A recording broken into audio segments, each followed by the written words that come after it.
નમસ્કાર મિત્રો, મારી ચેનલમાં તમારું સ્વાગત છે। મિત્રો, તમિલનાડુના કરૂરમાં શનિવારે રાત્રે અભિનેતામાંથી રાજકારણીએ બનેલા વિજયની ચૂંટણી રેલી દરમિયાન ભાગદોડ મચી ગઈ હતી। ભાગદોડમાં ઓછામાં ઓછા 39 લોકો માર્યા ગયા અને 50થી વધુ લોકો ઇજાગ્રસ્ત થયા હતા।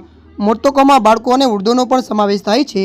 આ ઘટના બાદ વડાપ્રધાન નરેન્દ્ર મોદી અને સંરક્ષણ પ્રધાન રાજનાથસિંહે શોક વ્યક્ત કર્યો અને પીડિતોના પરિવારો પ્રત્યે સંવેદના વ્યક્ત કરી હતી। સાંજે 7:20 વેલસ્વામીપુરા ખાતે રેલી શરૂ થઈ હતી। પ્રત્યેક સદસ્યોએ જણાવ્યું હતું કે વિજય પોતાનું ભાષણ આપી રહ્યા હતા ત્યારે અચાનક વીજળી જતી રહી, જેનાથી સમગ્ર મેદાન અંધારામાં ડૂબી ગયું હતું। હજારો લોકોમાં નાસભાગ મચી ગઈ હતી, જેના કારણે અંધાધૂંધી ફેલાઈ ગઈ અને ડઝનેક લોકો કચડાઈ ગયા હતા। મૃતકોમાં મહિલા, પુરુષો અને બાળકોનો સમાવેશ થાય છે। પોલીસ સૂત્રોના જણાવ્યા અનુસાર રેલીમાં ભીડ પ્રારંભિક અંદાજ કરતાં ઘણી વધારે હતી।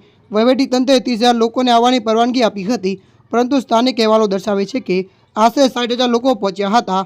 સ્થળ મૂળ મધ્ય કરૂર માટે નક્કી કરવામાં આવ્યું હતું, પરંતુ ભીડ અને ટ્રાફિક અંગે ચેતવણી આપ્યા બાદ તેને બદલવામાં આવ્યું હતું।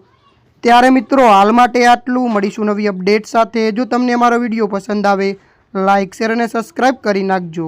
ધન્યવાદ।